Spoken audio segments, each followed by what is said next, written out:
Puno prije konačnog izvješća iz Hrvatskog košarkaškog saveza svoje odluke donijeli su pojedini savezi u Europi poput Litve i Belgije, koji su trenutni poredak uzeli kao konačni te su proglasili prvake u svojim ligama. U Hrvatskoj su se za sada jedini u Europi odlučili na poništavanje cijele sezone.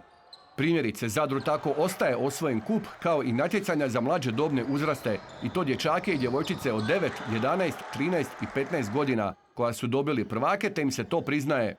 Odluka Hrvatskog košarkaškog saveza donesena je u pravom trenutku i poštivala je prioritete.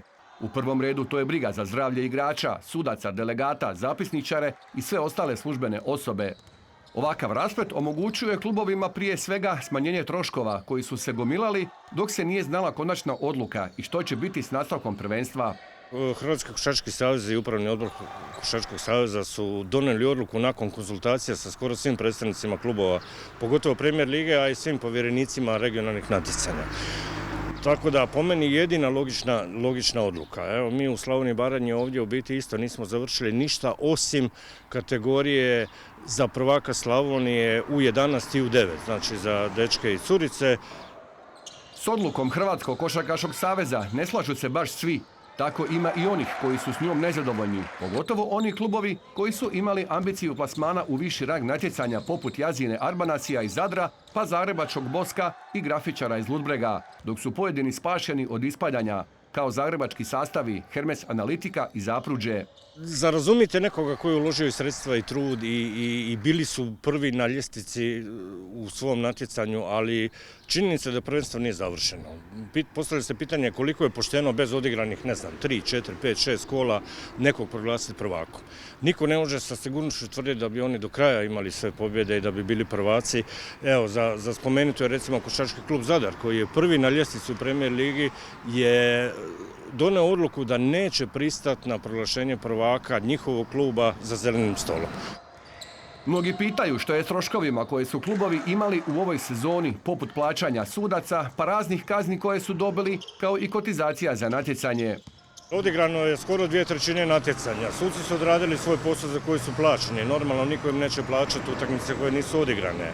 Što se tiče kotizacija, uglavnom klubovi plaćaju u mjesečnim ratama. Oni su plaćali svoja davanja do trenutka kad se natjecanje prekinulo. Tako da ja tu neke velike probleme ne vidim. Neki klubovi su mnogo uložili u cijelo prvenstvo, ali situacija je takva ne samo u sportu. Gledamo i privredu i sve ostalo, jako su veliki problemi, tako da mislim da što se sporta tiče i košarke u našem slučaju, da je to bilo jedino logično rješenje.